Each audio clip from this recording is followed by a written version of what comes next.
Hey everyone, welcome back to my channel. My name is Alicia Armendariz, and today I'm going to be talking about the cute, quaint, and spiritual town of Manitou Springs. It is technically just on the outskirts of the Colorado Springs city limits, but it's so close to the west side of technically what is considered Colorado Springs. Manitou Springs is just, in my opinion, another suburb, but I'm definitely going to explain why it is different in its own way and why it has so much to offer here in town. So if you have any questions over anything that I mentioned, please feel free to reach out to me. I am a licensed broker here in the state of Colorado and would love to help you with real estate needs. And also, if you haven't already, hit that subscribe button and that bell to get notified when I make new videos each week on everything that is living in Colorado Springs.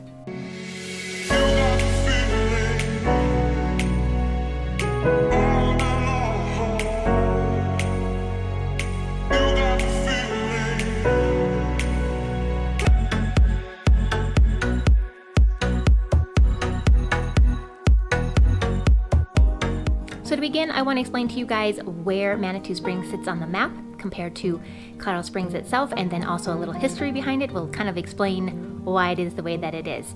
Manitou Springs, like I said, is technically just outside the city limits of Colorado Springs itself. It sits a little west, about 10-15 minutes from I-25, and also about 10-15 minutes from downtown Colorado Springs.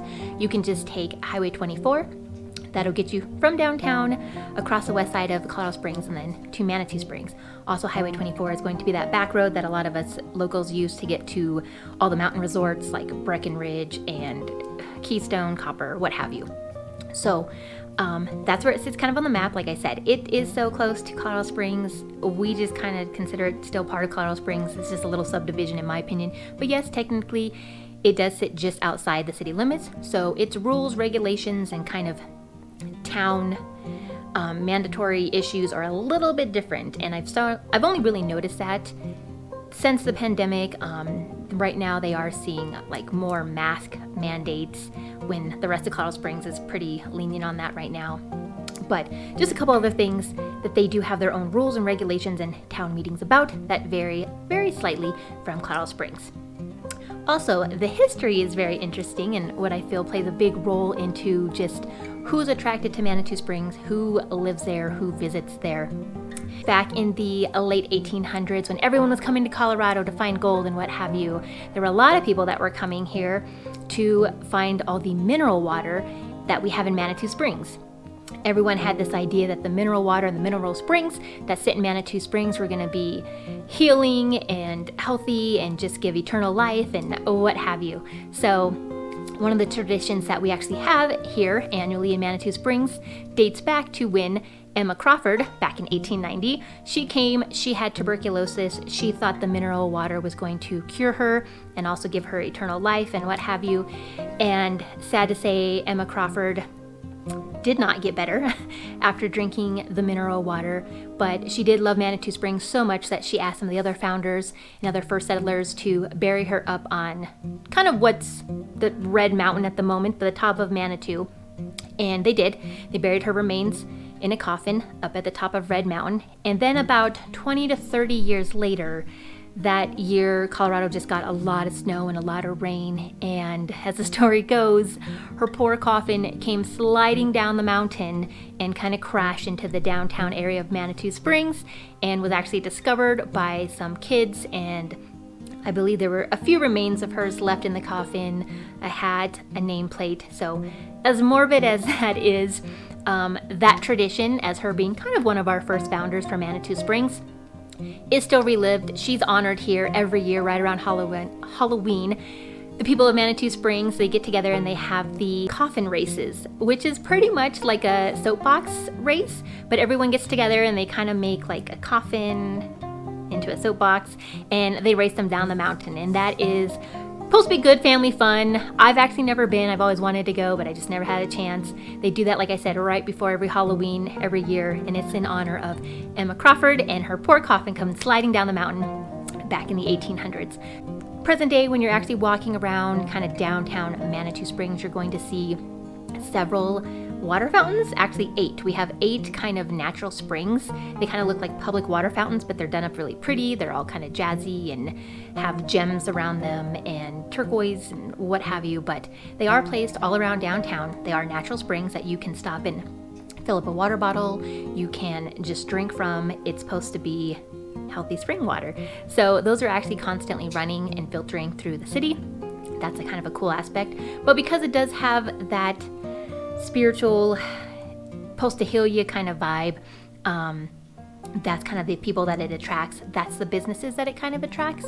And so Manitou Springs, when you're coming into it, it's a large area, but the majority of it is kind of sit in these red rocks. It's kind of in a little valley, and you'll drive through the downtown portion, which is very small, but it does consist of a lot of lodging for the tourists that we get down there, and then a lot of kind of like specialty shops, cannabis shops, old-timey photo shops, couple of restaurants. There's art galleries and crystal and gem stores. There's antique shops. There's cowboy and Indian jewelry. There's just a lot of specialty shops that kind of range around things like that. So that also adds to the kind of vibe and the things that attract people to that area. When it comes to home sales in Manitou Springs, you do get a variety. There is just such a unique and the homes are just kind of scattered all throughout that Red Mountain area. Some are dwellings, some are big mansions, so you're going to see home prices between $200,000 all the way up to $1 million. And most of those $200,000 to $300,000 are going to be a couple of condos closer to that little downtown area as you kind of just get scattered throughout Manitou Springs and up on Red Mountain. They're definitely going to range in price. They're going to range in floor plans. They're going to range in years being built, you know, from the 1900s all the way to present day. So there's just a lot of variety. Manitou Springs itself only does have 5,500 people in it, but it does get a lot of tourists. It is definitely a tourist spot on the map because of all the things that you can do in Manitou Springs, and I'm going to do a whole nother video on. There's a whole nother aspect of like just things that you could do in Manitou Springs that draws a lot of tourism. So I think that is one of the reasons that we do see so many lodging and motels and like campgrounds when you first enter Manitou, so sorry. And that could be a downfall or a pro for you. You know, a lot of the businesses actually thrive on that tourism. Sometimes it can be a little much for the locals, but like I said, most of that stays downtown versus those that like kind of live up on Red Mountain.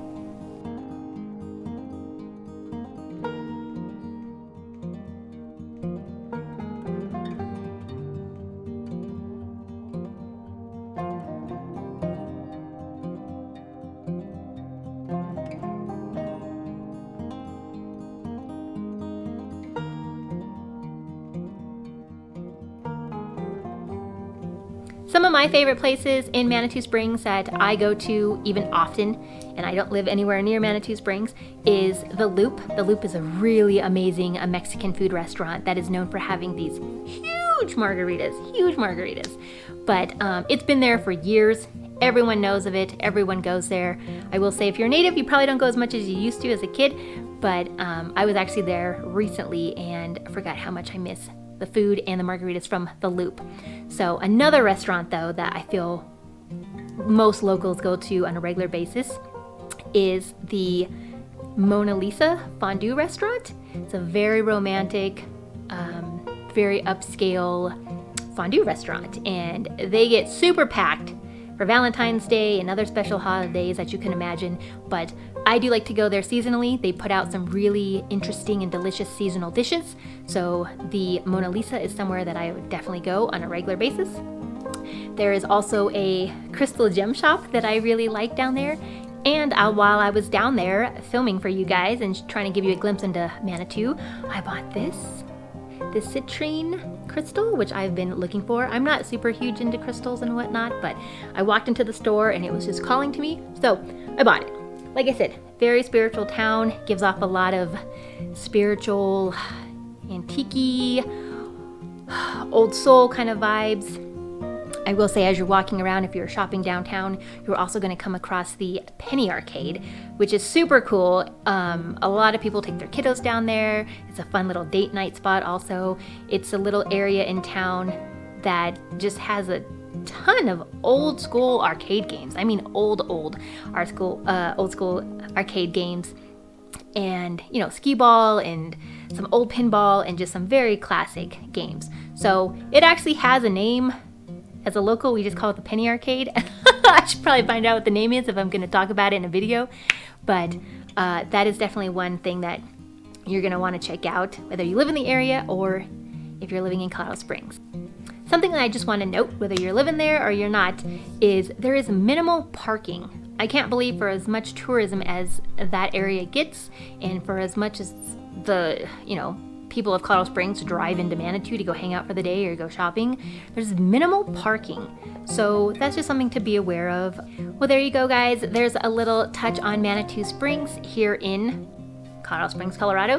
And like I had mentioned before, I am definitely going to do another video on just everything to do in Colorado Springs. That deserves to be a whole video itself, because there are a lot of things that are just there, outdoorsy, indoorsy, that the natives take advantage of on a regular basis, that the tourists definitely come in town to take advantage of. So be on the lookout for that video. And then if you guys have any questions, please feel free to reach out to me. I'd love to help you with the real estate needs. I am a licensed broker here in the state of Colorado. And again, hit that subscribe button and bell to get notified when I make new videos each week on everything that is living in Colorado Springs. And so until next time, I hope you guys have a good one.